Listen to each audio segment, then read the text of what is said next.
My name is Seraphina, and I've been married for 5 years. My husband is the CEO of a prominent company in City A, and ours is a marriage-a-business alliance. My father inherited my grandfather's construction company. To elevate the collaboration between the two companies to new heights, a marital alliance was necessary. So, I was married off. Everything felt both unbelievable and inevitable. My husband is named Damian. Only after marrying him did I learn that he had a childhood sweetheart, his white moonlight. I think if this were a novel, my character would definitely be the vicious supporting female who tears them apart. The kind who deserves a miserable end. After graduating from college, I married my husband Damian through a family arrangement. Our marriage ceremony was grand. As it was a business alliance, the wedding was packed with guests, and it was also on that day that I met my new husband for the first time. Yes, the first time I saw the groom was on our wedding day. My husband's excuse was that he was too busy with company matters. Back then, I foolishly believed him. After marriage, we lived alone in the villa prepared by Damian's parents for us. They said they were afraid of disturbing our newlywed couple's private world.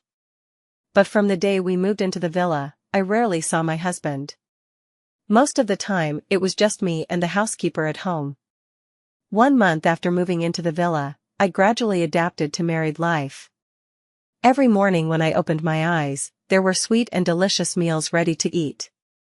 Although my husband didn't come home, he never lacked anything in my life. He gave me a monthly allowance of 500,000. Bored, I'd go out for some shopping and beauty treatments. Occasionally, my mother-in-law would call me out for afternoon tea. My married life was very happy. Actually, before I got married, I was practically invisible at home. My mom was my dad's first wife, and their marriage was also a business alliance. But unlike my marriage with Damian, they fell in love after getting married. Yes, it's that dramatic. Before they got married, they each had their own lovers, but were forced to break up due to family pressure. Unexpectedly, after getting married, they developed feelings for each other and eventually had me. For the first 3 years of my life, I was very happy, with loving parents and a warm family. When I was 3 years old, my mother's former lover returned, and their old flames reignited. To go on dates with him, Mom used me as an excuse every time. For that man, she resolutely divorced Dad. On the day she left, she didn't say a single word to me. She just packed her things, didn't even glance at me or Dad, and walked away with such finality. I watched my mother's retreating figure, crying my heart out. Countless cries of Mom didn't make her turn back to look at me even once. That day, I didn't just lose my mother, I lost my father, too. From that day on, Dad began to ignore me. He acted as if his daughter didn't exist, spending his days either working or going out with others for fun. In the end, it was Grandpa who couldn't bear to see me suffer and took me to live by his side in Haicheng. That was until I turned 19, when Grandpa passed away from illness. After Grandpa's funeral, I returned to my father's home. During those years, my father had also started his own family, with his first love. 3 years after my parents' divorce, he reunited with her at a banquet. Just like Cinderella meeting her prince, my father encountered his first love while she was being harassed by a spoiled young man. After he intervened, their old flames reignited. A year later, my father remarried. Another year after that, I gained a younger brother. Now, I have 2 half-brothers and a half-sister. My stepmother has been very good to me. In daily life, she treats me and my younger siblings equally. Whatever my siblings have, I have too. However, every time the family gathers for a meal, I always feel like an outsider, like I don't belong. The 5 of them are so affectionate, anyone looking at them would think this family is nothing but warmth. So, even though my stepmother and siblings are quite friendly toward me, deep down, I just couldn't accept it. That's why, since starting college, I rarely went back to that home unless absolutely necessary. This continued until I graduated. I still remember that period near graduation when I was busy working on my thesis every day. One day, my father called me home from school. The moment I stepped through the door, he told me he had arranged a marriage for me, with the wedding scheduled in 2 months, the invitations had already been sent out. He said I didn't need to worry about anything, just show up on the wedding day as a beautiful bride. He told me that my future husband had shown extraordinary talent and brilliance since childhood, excelling in both academics and every other aspect. He added that the man was handsome, decisive and firm in handling matters, yet not overly ruthless, remarkable for his age. He said that this marriage arrangement was something he worked hard to negotiate, and the other party is the CEO of a listed company. Their family's status is far above ours. He said that my future parents-in-law are very satisfied with me, and if I marry into their family, there will definitely be no conflicts between mother-in-law and daughter-in-law. He said that since the other party has managed the company so successfully, if I could marry him, it would benefit our family's business, and it would be good for me as well. He said that my personality is too introverted and indecisive, so having someone like that as his son-in-law would put his mind at ease.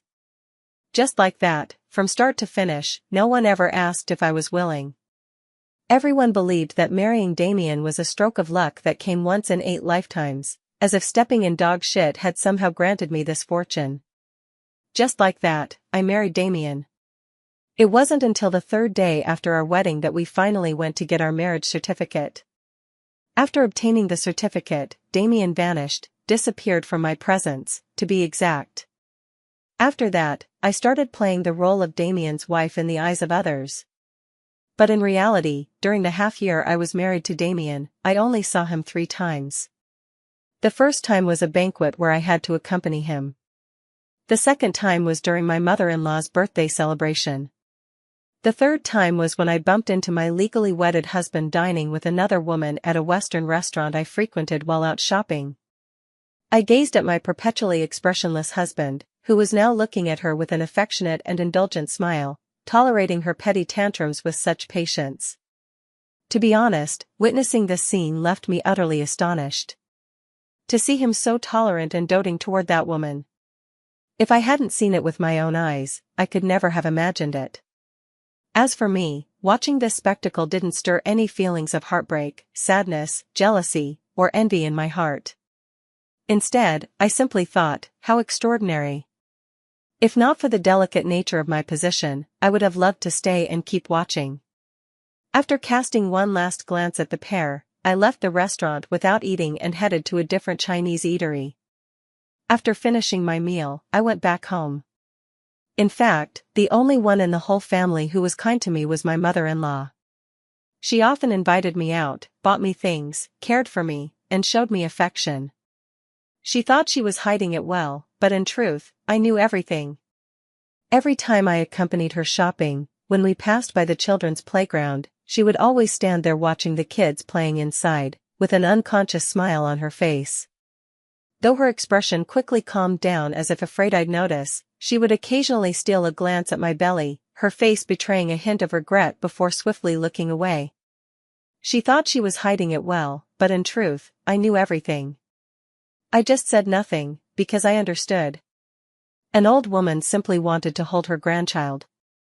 But this wish I couldn't fulfill for her. Because in these 5 years, my so-called husband and I never shared a bed. Even on our wedding night, we slept separately. I took the bed, and he slept on the sofa, and that was only because we were staying at the old house that night. That's how it was. I'd been Damian's wife in name for 5 years. 3 years later, Damian and I were called back to the old house for a holiday. We had dinner together and watched the live replay of that day's dragon boat race. Honestly, that day, I always regretted waking up too late in the morning, otherwise, watching the race live would definitely have been more fun. That evening, Damian returned to the villa with me, which I found quite unusual. It was arguably the first time he had come back to this home in the past 5 years. Until, the moment we entered the house, he called me into the study, placed a document in front of me, and I saw the large words on the cover, divorce agreement. I lowered my head to look at the document. He said to me, "Let's get divorced. There's no future for us, and I don't want to delay you any longer. Take a look at this document, and if you have any questions, feel free to speak up." I glanced up at him briefly before returning my attention to the divorce agreement. Actually, the compensation he offered me was quite generous. Aside from this villa where I live, there are several high-rise apartments in other upscale neighborhoods in the city, along with a small farmhouse outside the city and a hot spring villa. He also gave me $50 million in cash. Including commercial properties in other cities, a rough estimate comes to around $300 million. With my dowry added, it totals $400 to $500 million. It's truly amazing. Getting married turned me into a wealthy woman. After reading the documents, I said nothing and immediately picked up the pen to sign. Then I handed the papers back. I could sense that Damian sighed in relief after seeing my signature, but that no longer mattered to me.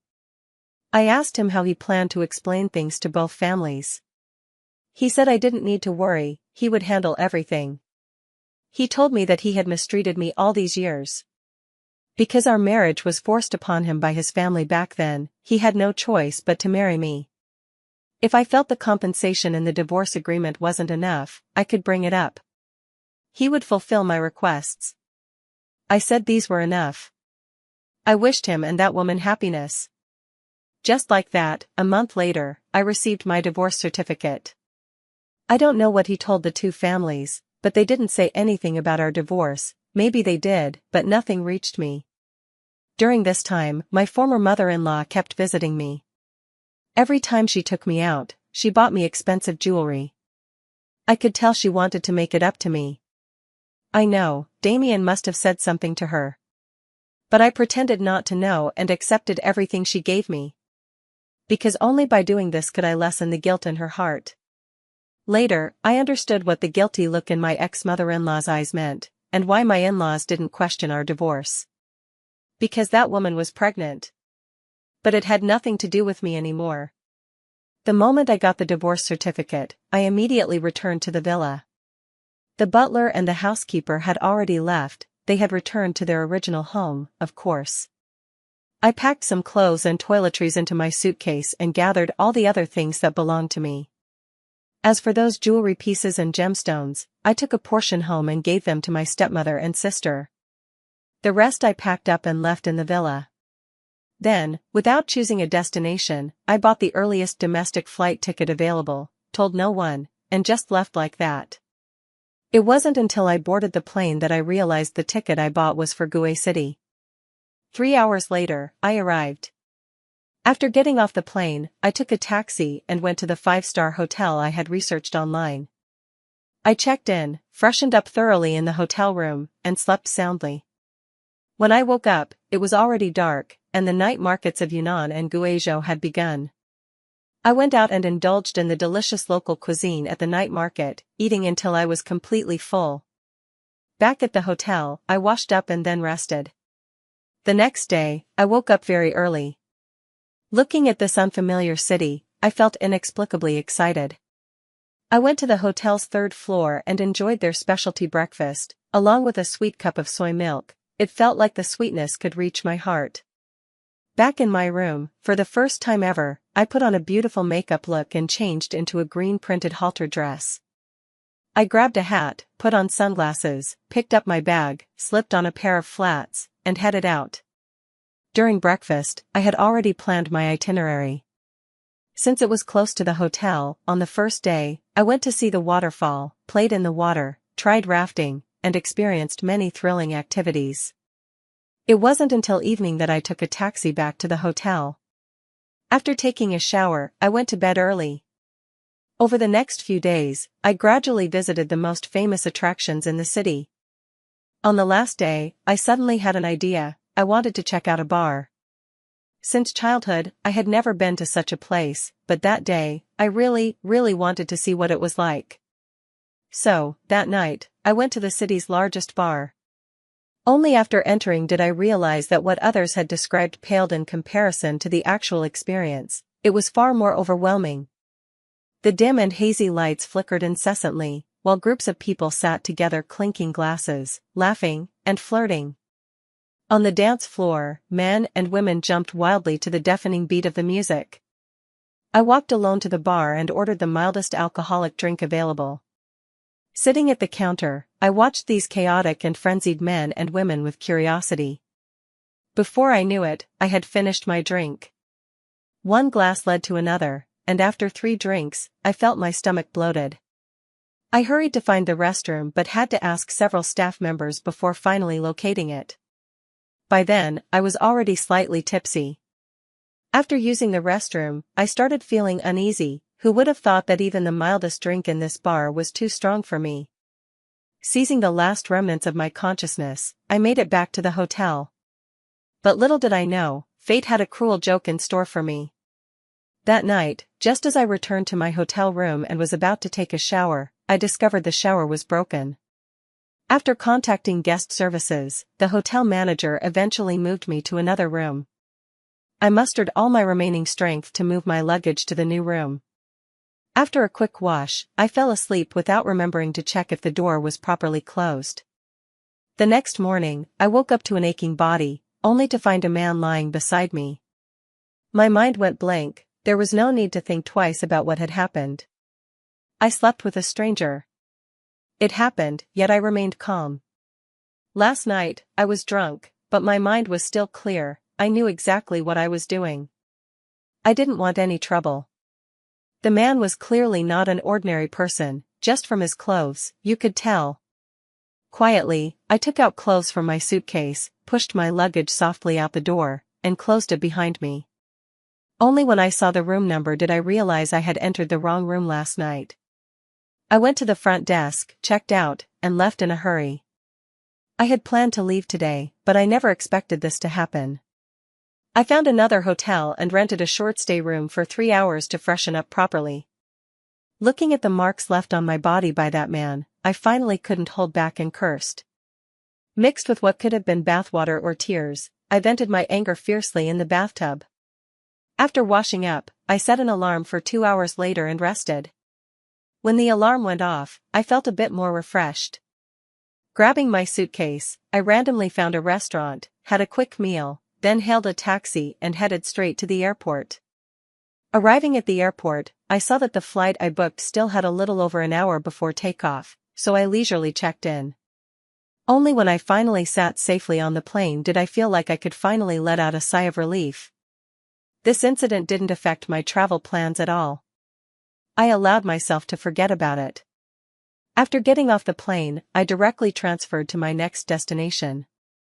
Just like that, I traveled for over a month straight. But my journey unexpectedly came to a forced stop in Yun province.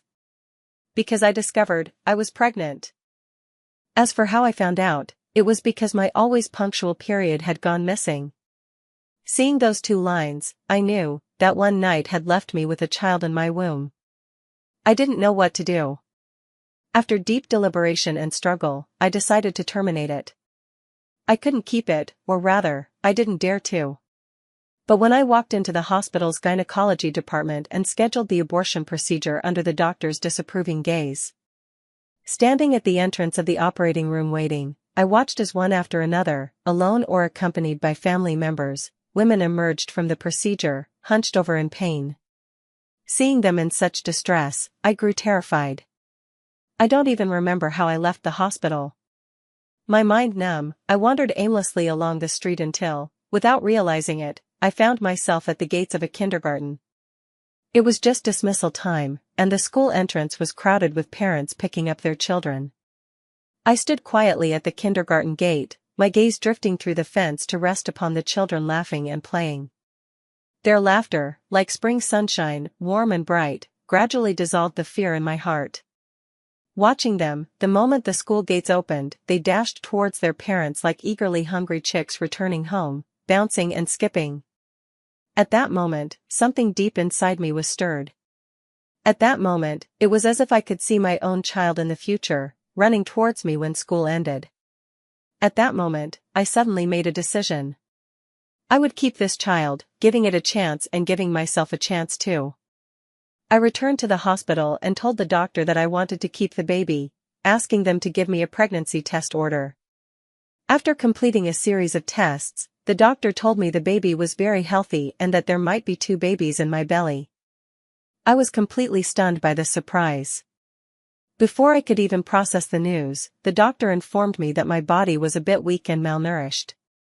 I was advised to take it easy, rest well, and replenish more nutrients. This would be beneficial both for the baby and for me. The moment I decided to keep the baby, my travel plans came to an end. Looking at the beautiful city of Yunshur, I thought giving birth in this city wouldn't be so bad. To settle down, first and foremost, I need a house. Tempted by the unlimited options, I consulted an agency, and based on my requirements, they recommended many properties. I carefully selected 5 of them. I asked the agency to take me to see these 5 houses. After all, online photos can never compare to seeing them in person. After careful consideration, I chose a guest house that was relatively close to the hospital and also near a scenic area. This is a 3-story guest house with a courtyard. Entering through the unique wooden gate reveals the true charm of the guest house.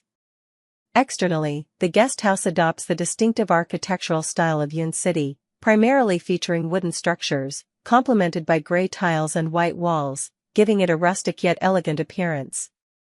The flying eaves and carved decorations on the roof add a touch of sophistication and artistic charm to the homestay.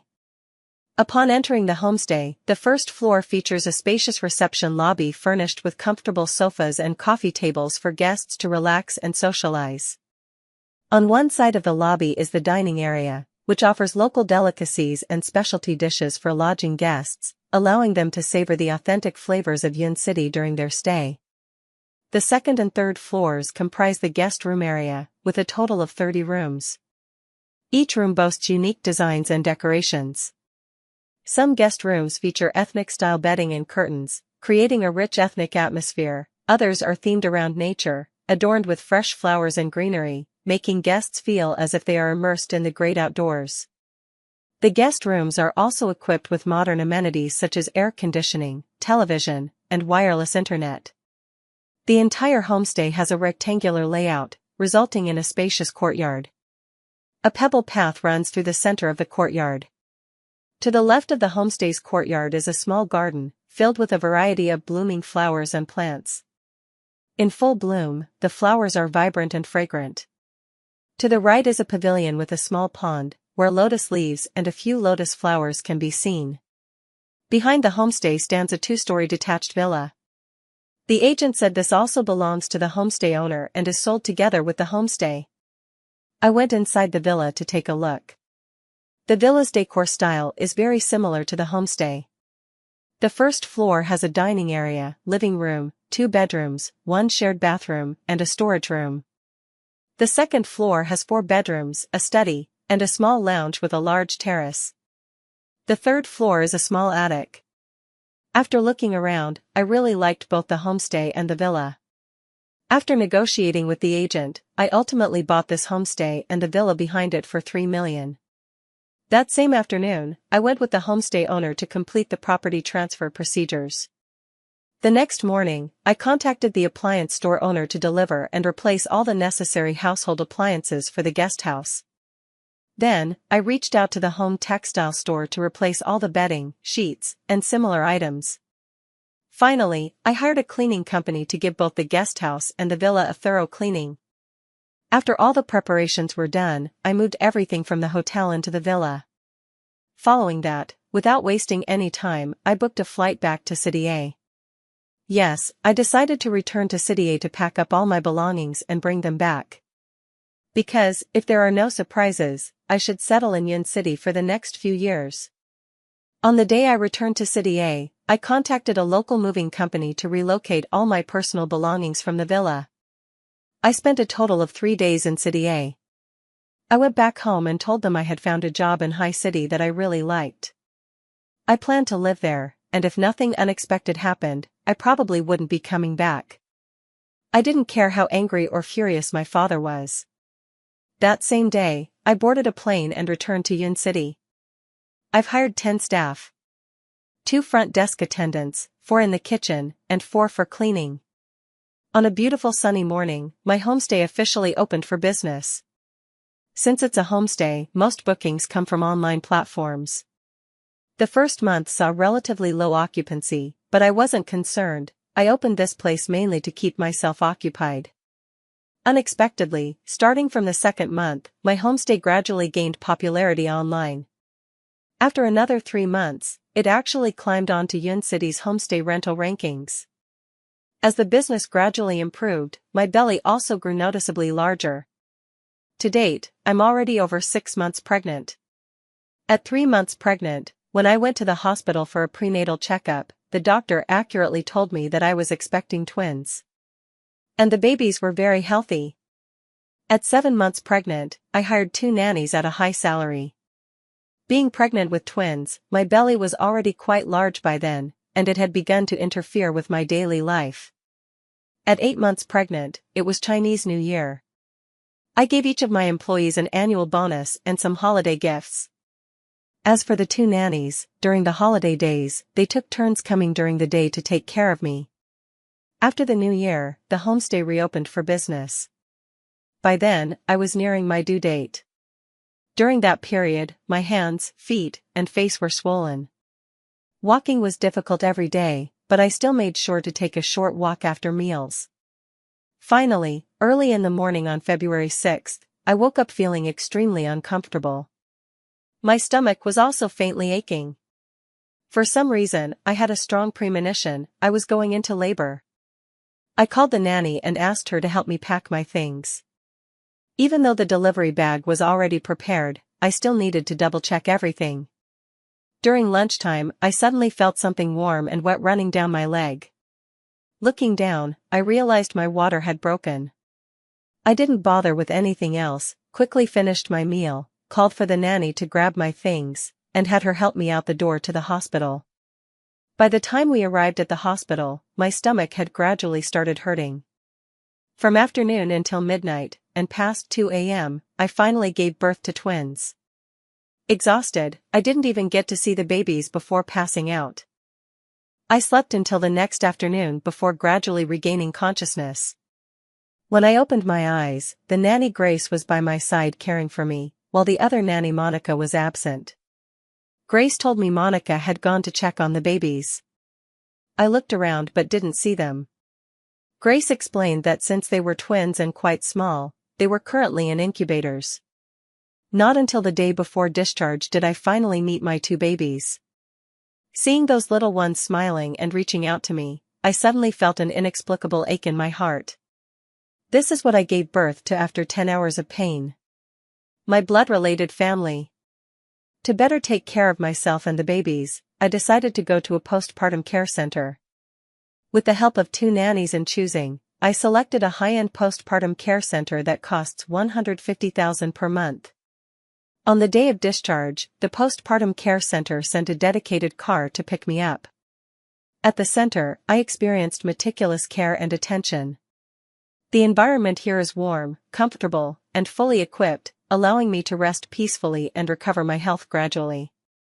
Professional caregivers constantly monitor my physical condition and provide scientific dietary and nursing advice. Every day, I would enjoy warm moments with the babies. Gazing at their adorable faces, my heart was filled with maternal love. During this period, the caregivers also patiently taught me how to properly feed and care for the babies, helping me gradually adjust to the role of a mother. It took me half a month to finally settle on the babies' names.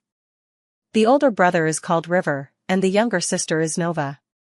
During my stay at the postpartum care center, I also got acquainted with other new mothers. We exchanged parenting experiences together, sharing each other's joys and troubles. It made me feel like the days in the postpartum care center were as happy as being in paradise. Before I knew it, I had stayed at the postpartum care center for 40 days. On the day I left, I was actually a little reluctant. No matter how reluctant I was, going home was still a joy. On the day I returned to the villa, the 2 nannies also came back. I forgot to mention that on the second day of my stay in the postpartum care center, I gave them a vacation. After all, before I gave birth and during my hospitalization, they were quite busy and exhausted. The day after returning to the villa, the staff from the guest house came to visit me and the baby one by one. Before leaving, each of them gave the baby a red envelope. By the time the baby reached the 100-day mark, I had already finished my postpartum confinement. I hosted 2 feasts at the villa and invited all the staff to celebrate the baby's 100-day banquet. Days passed one after another, and I felt like the baby was growing so fast. In the blink of an eye, they had already learned to crawl all over the place. I also transformed from a novice mom who would cry whenever the baby cried into an emotionless mother who could calmly prepare formula and change diapers while the baby was crying. This period was the most exhausting time for me and the two nannies because it was also when the kids had the most energy.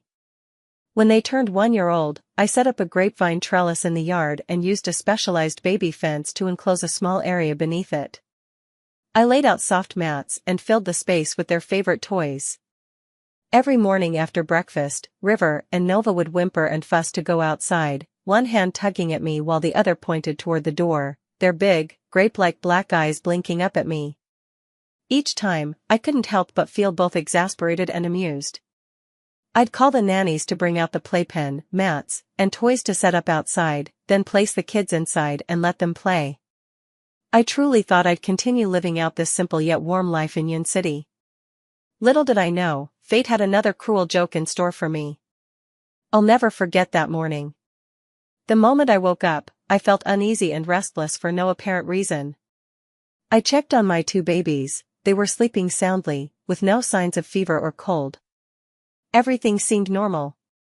Yet something didn't feel right, though I couldn't pinpoint what exactly.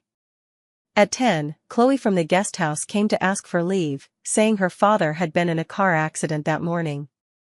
The county hospital has limited medical resources, and with her father's severe condition, they could only stabilize him but couldn't perform surgery due to the lack of medical equipment. They could only stabilize his condition.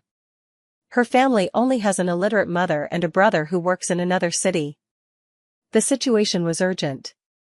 Watching the little girl cry as she spoke to me, I quickly said I would take her there, as taking a bus might take who knows how long. Due to the emergency, before I left, I arranged everything with the two nannies, instructing them to focus solely on taking care of the baby and not to handle anything else. After saying that, I drove Chloe to the hospital.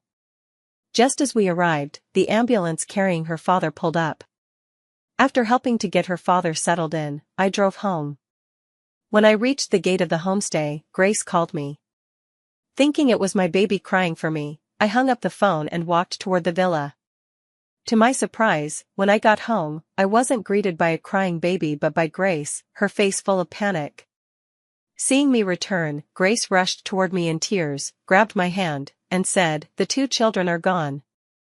I felt as if my ears weren't working properly. How could I be hearing that my baby was missing? I felt as though my world had collapsed in an instant, my face turned deathly pale, my eyes filled with despair and terror. I couldn't accept this cruel reality, tears streaming down my face. I grabbed Grace and asked her, "What do you mean the child is gone?" Grace told me that after I left, she and Monica were watching the two babies. They were doing fine, with both children quietly playing with their toys. Half an hour ago, Monica said she was going to the guesthouse kitchen to get some ingredients to prepare baby food for the two children when I returned. After Monica returned, a while later, Monica asked her to go inside and fetch some water for the two children. She went in to get the water, but when she came back out, she found that Monica and the two children were gone. She thought Monica had taken the two children to play at the front homestay. She hurried out to look for them but couldn't find them. After asking around the homestay staff, everyone said they hadn't seen Monica or the two children. She called Monica, but her phone was turned off. It was only then that she urgently called other employees to help search. Everyone combed the nearby area, but they still couldn't find them. After listening to Grace's account, I forced myself to stay calm and not cry. The most urgent thing now was to find the two children. I took out my phone and checked the villa's surveillance footage. At 1:03 p.m., I saw Grace enter the room to fetch water. In that moment, Monica took out something like a folded face towel from her pocket, covered River and Nova's noses with it, and the two children immediately fell asleep.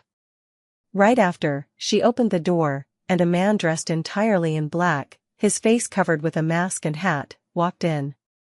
The two of them each carried a child and left. Watching this, my heart ached. I knew it, my children had truly been kidnapped. I dialed the emergency number and calmly explained the entire process of the children's disappearance while the police were on their way.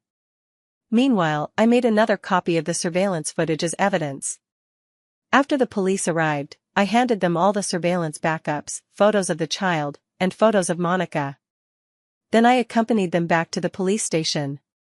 Before I even arrived at the station, the officers there had already pulled up the surveillance footage and identified the suspect. From the surveillance footage, I saw that Monica and the man, taking advantage of the homestay staff's inattention, carried the child out and got into a black van about 500 meters away from the homestay. Since the child had been missing for less than an hour and it was rush hour in the city, the police speculated that they probably hadn't left the urban area yet. They made wanted calls to police cars and stations along the route and notified toll stations at highway entrances and other checkpoints. Finally, I boarded a police car with the officers and followed their pursuit route. I kept calling Monica, praying she would turn on her phone, hoping she would answer. Whatever she wanted, I'd give it to her, just let the two children be safe. During the chase, the other party seemed to realize I had called the police and that officers were tracking them. On the surveillance footage, the car that was driving perfectly fine suddenly turned right into an alley and disappeared. The nearby police quickly followed, only to find the car abandoned with no trace of anyone inside. It took over 10 minutes before the police car I was in arrived at the spot where they had ditched the vehicle. I ran toward the van, only to find it empty, apart from the two children's outer clothes tossed inside. Clutching the clothes, I finally broke down. I hugged them tightly to my chest, sinking to my knees, my teeth grinding in sheer fury. I wanted to cry, but no tears would come. At that moment, I felt so much hatred for Monica and that man for stealing my children, hatred for Grace for not alerting someone the second she realized they were missing. I hate Chloe's father. Why did he have to get into a car accident today? But most of all, I hate myself. Why didn't I notice the nanny's strange behavior earlier? Why did I insist on driving Chloe myself today? Why couldn't I protect my own child better? My heart is filled with regret and hatred. I don't know if my child will return safely. Just then, the officer with me received a call. Someone had reported to the police station that 3 traffickers had been caught. The traffickers had 2 kidnapped children with them, a boy and a girl. Based on their descriptions, they sounded just like my River and Nova. At that moment, upon hearing that the child had been found, I could hardly believe it. It felt like a dream. The police and I hurriedly took the police car back. At the police station, I saw River and Nova had already woken up, though they were still dazed. And there was a man sitting next to Nova. Without hesitation, I rushed toward the 2 children, pulling them tightly into my arms, and finally burst into tears. Looking at the still bewildered eyes of my 2 children, I wondered if I could have gone on living if I hadn't found them. Later, Grace arrived too. She comforted me, and gradually, I stopped crying. After listening to the police's explanation, I finally understood that it was the man next to Nova who, in an alley not far from where the traffickers had abandoned their car, accidentally discovered the child being carried by those 2 traffickers. As for how he discovered it, it was naturally because Nova and River's clothing and appearance didn't match those of the 2 people carrying the child, neither in looks nor in any other aspect. He merely asked a couple of casual questions, and seeing the 2 acting furtively and defensively, he became certain. After that, it was simply a matter of the man effortlessly subduing the 2 and personally delivering both the traffickers and the child to the police station with the help of his assistant. And it was only when the police described the rescue process that I finally got a clear look at the man standing next to Nova. I recognized him instantly. That man was the one from that night 2 years ago, the father of River and Nova. I felt like the heavens were playing a cruel joke on me. 2 shocks in one day. The way he looked at me, and then at Nova and River, told me everything. He recognized me. And he knew River and Nova were his children. After all, they both looked so much like him. But now wasn't the time to talk about any of this. I asked the police to let me see Monica. I wanted to know why she had kidnapped my children. When we met, Monica's eyes were full of hatred as she stared at me. I asked her, why? She said, "You know what? Just a little, just a tiny bit more, and I could have dragged you into the abyss of agony, just like me. Then you'd know exactly how my pain tastes." "I don't understand." I said, "Before this, I had never met you." She said, "Yes, you didn't offend me, but what about your father?"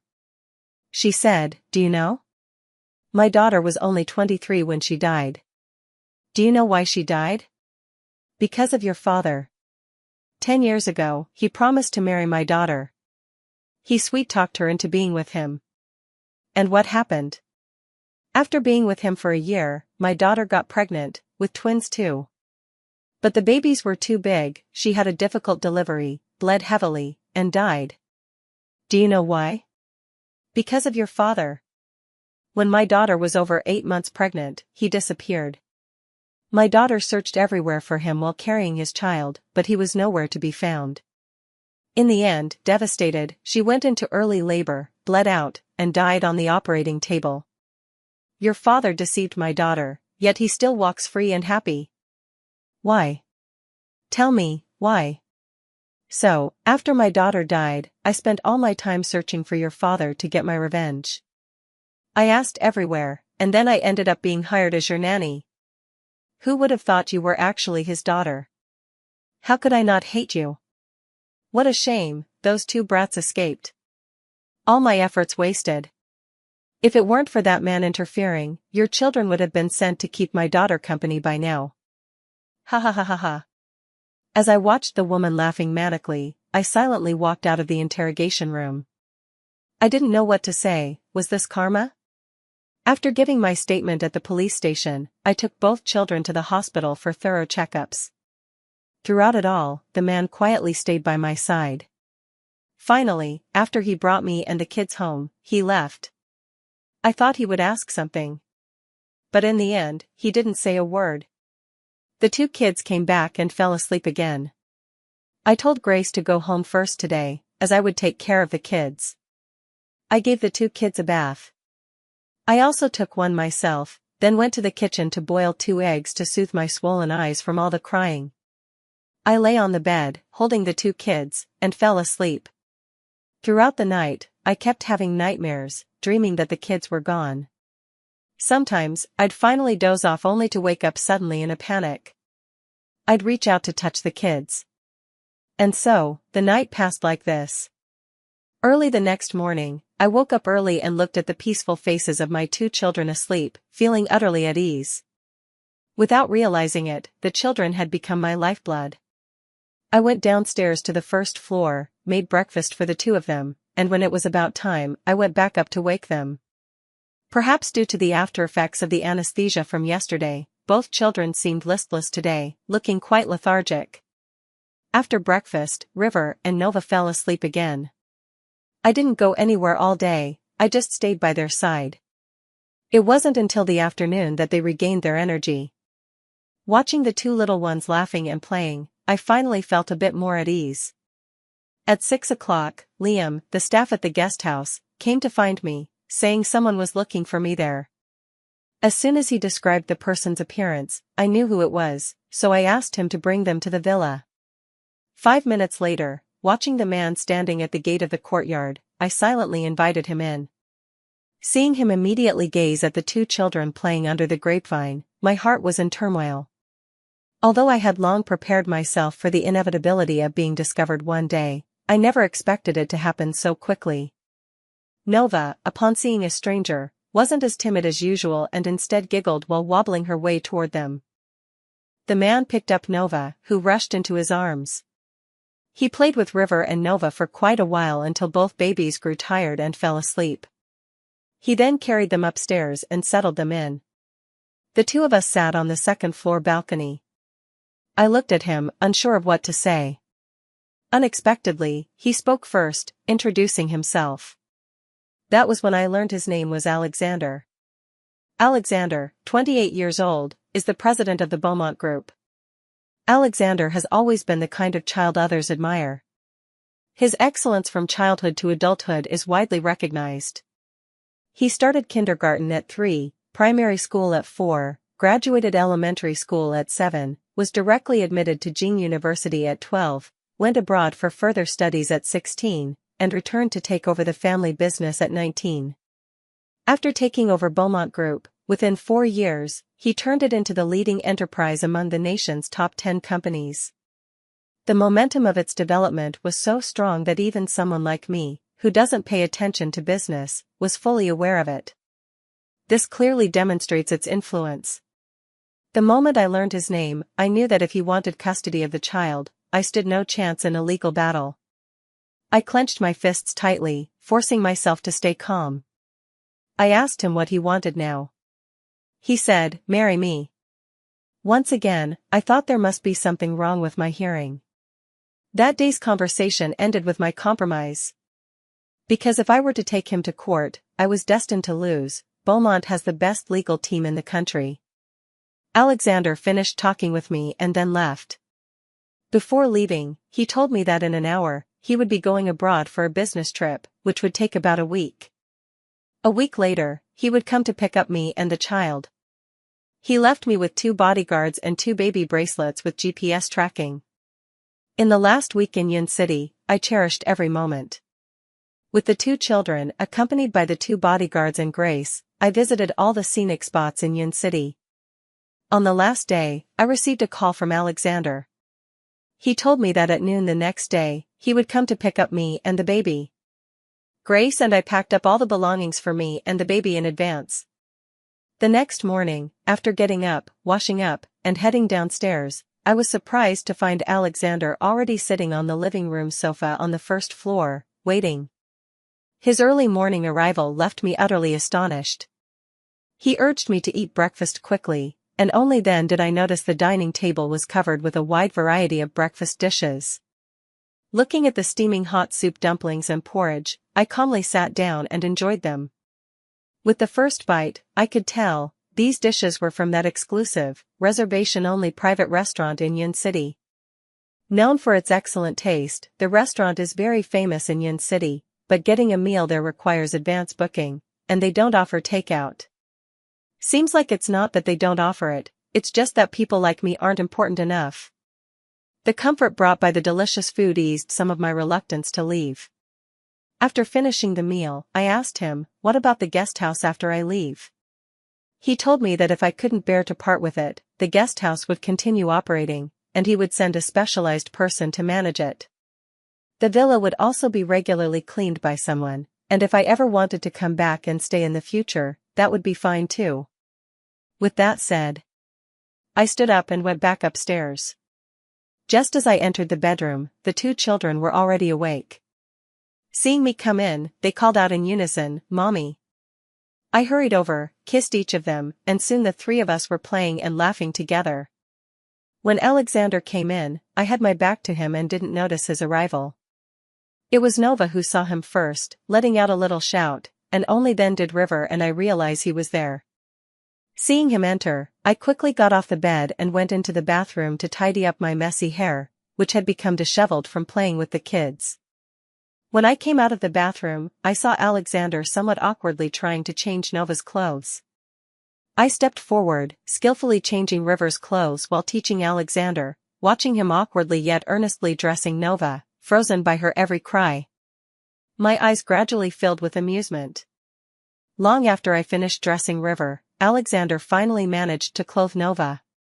Seeing the sweat on his forehead, I couldn't help but laugh. How I wished his subordinates could see him like this. I had him hold Nova while I carried River, and together we headed to the bathroom to wash the 2 little ones. Naturally, it led to plenty of comedic moments. Later, I guided him through feeding both children before heading to the guest house to bid farewell to everyone. Grace wasn't leaving with me, her home was here, so I gave her an extra 2 months' wages as a token of appreciation. After returning, I held Nova while Alexander carried River, and together we got into the car heading to the airport. It wasn't until we entered the airport that I found out we were taking Alexander's private jet this time. And just like that, I was on a plane back to City C. 3 hours later, the plane landed at City C's airport. After leaving the airport, we got into a car that had been waiting at the entrance the whole time. The car drove all the way out of the airport, heading westward, until it arrived at the gate of an estate. I thought we had arrived, but to my surprise, after the gate opened, the car drove straight in and stopped in front of a standalone villa about 5 minutes later. I'm completely unfamiliar with City C and have no idea where this is, but when Alexander told me and the kids to get out of the car, I did just that. Looking at the villa in front of me and then thinking about my small villa in Yin City, I couldn't help but feel that mine looked like a tiny toy in comparison. Under the enthusiastic gazes of the butler and servants at the entrance, I stepped inside. Once inside, I expected to see a luxurious and high-end decor style. Unexpectedly, it was very similar to my villa back in Yin City. The entire villa's decor, focusing on warmth and comfort with a secondary natural theme, made me feel instantly cozy and at home. Alexander took me around the villa, while the two babies had long been taken by the nanny and bodyguards to play in the villa's children's playground. Where would they still remember their mom? It took me over an hour to tour the entire villa, and as for the garden outside, one can only imagine how vast it is. By the time the two children returned, 2 hours had already passed. After bathing the kids, our family had dinner together and then called it a night. The next morning, Alexander took me to get our marriage certificate. Looking at the marriage license in my hand, I could only sigh at how unpredictable life is. Just like that, I embarked on my married life once again. That evening, after I finished washing up with the baby, Alexander returned. After the child fell asleep, he was carried to the nursery, and with 4 nannies there, I felt at ease and went to wash up. Unexpectedly, when I came out, Alexander was actually in my bed. Seeing that he had already washed up, I froze in place, at a complete loss. He looked at me, extended his hand, and said, "Come here." After a long silence, I slowly moved my feet and walked over. I placed my hand in his palm. The next day at noon, when I woke up, freshened up, and went downstairs, River and Nova were already calling Alexander Daddy non-stop. I have no idea how he managed that. For the following month, it felt as if I had returned to Cloud City. My days passed in peaceful routine, with the only differences being that the children were taken care of by nannies and servants, the meals prepared by the chef were more delicious, and the living environment was better. Otherwise, nothing had changed. Except for at night.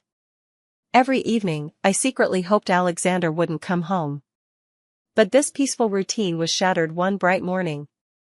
I woke up early, roused the two children, and took them out to watch the dragon boat races by the canal in City C. Amid the enthusiastic cheers of the crowd, the races began. With both kids in tow, I joined in the cheering. After watching the game, we returned to the estate.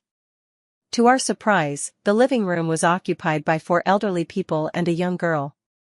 The moment we entered, they all rushed toward us with sparkling eyes. River and Nova were immediately swept up and adored by them. Judging by their faces, I realized. These must be Alexander's grandparents, parents, and younger sister.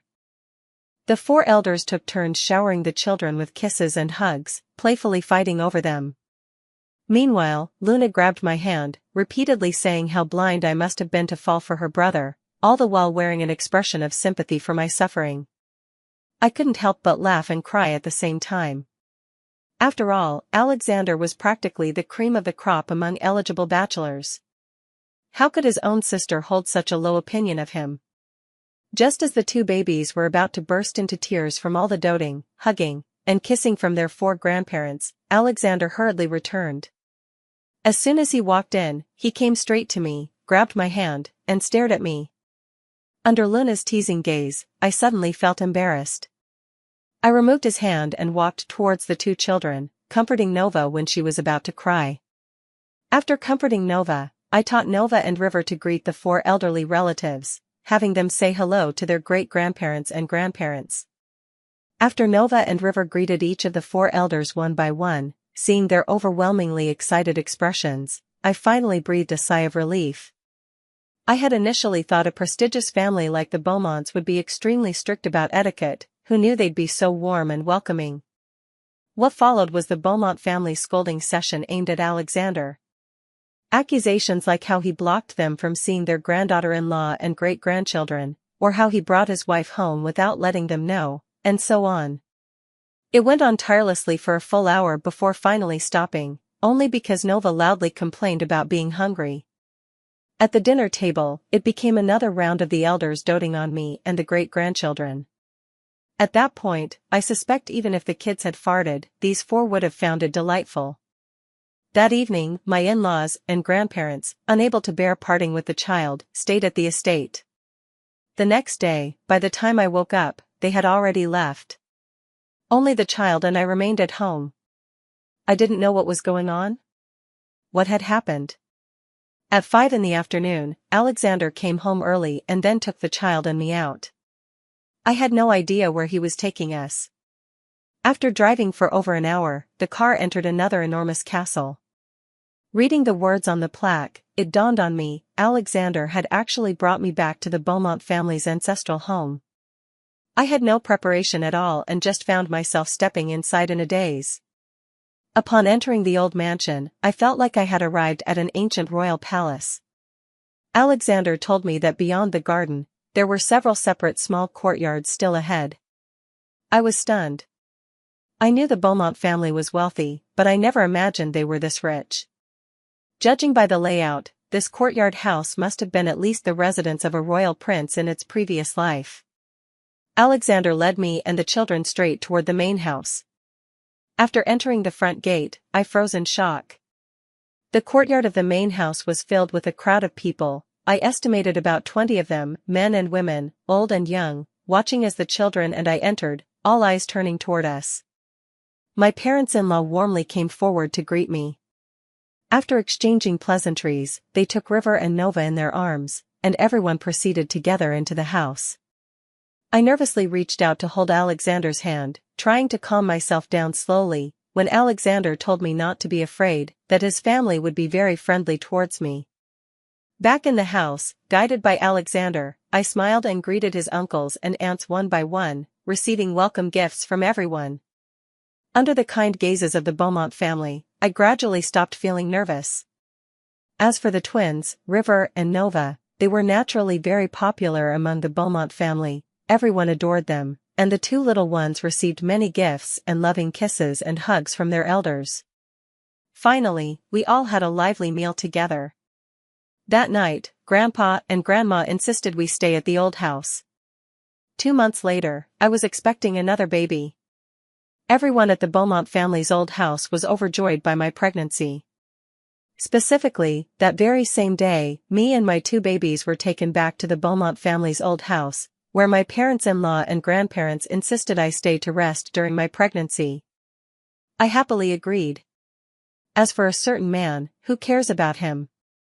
He's unimportant. And so, as an expectant mother, I began my joyful pregnancy rest at the old house. As for Alexander, naturally, wherever I and the babies were, he followed. 9 months later, I gave birth to another set of twins, a boy and a girl. Yes, I was pregnant with twins again, 1 boy and 1 girl. For having a baby, both my grandparents and in-laws gave me a red envelope of 100 million yuan each, along with some real estate as rewards.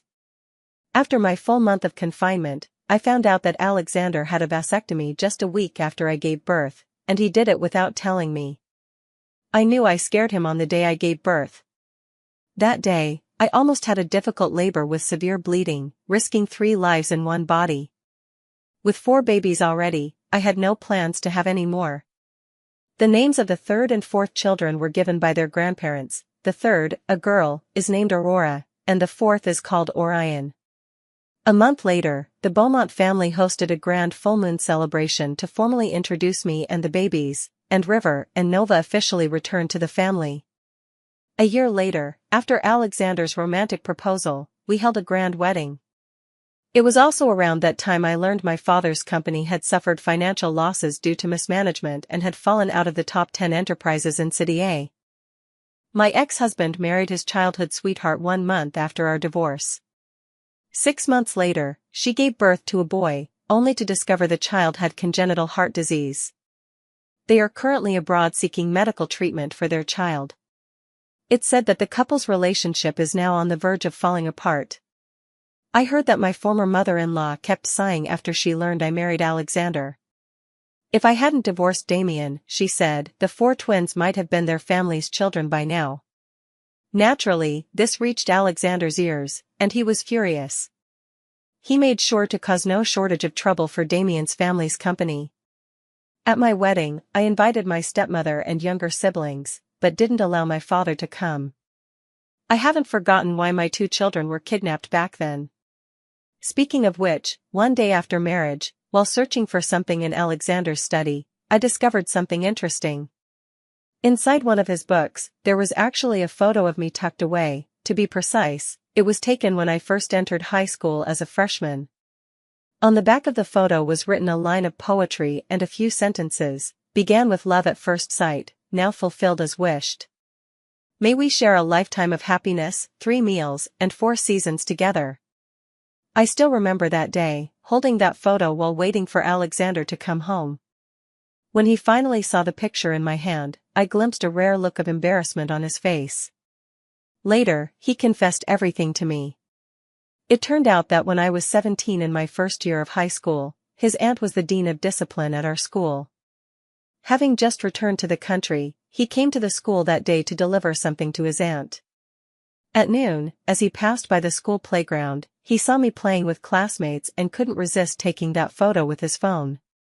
Back then, because of my grandfather, I spent my first year of high school at Haicheng School. Alexander said that from that day on, he would visit Haicheng School to see me whenever he had the chance. Sometimes it was on the playground, sometimes in the cafeteria, sometimes on the way home. That continued until Grandpa passed away, and I transferred back to City A.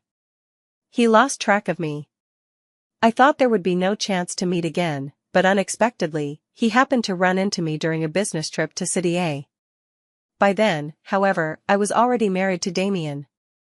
That night in your city, after learning about my divorce and solo trip, he specifically sent people to follow and protect me. He planned to come find me once he finished handling urgent matters, but in his haste, someone took advantage and slipped him a drug. Later, in my dazed state, I stumbled into the wrong room. Through a twist of fate, that night happened. The next morning, when he woke up and couldn't find me, he went to check the surveillance footage, but that particular morning, the area happened to have a power outage. Just like that, he lost track of me. Who could have imagined that 2 years later, we would meet again in Yin City, and even more unexpectedly, that very night I ended up with 2 babies. Fate plays funny tricks. But in the end, we didn't miss each other. May all lovers in the world finally unite as one.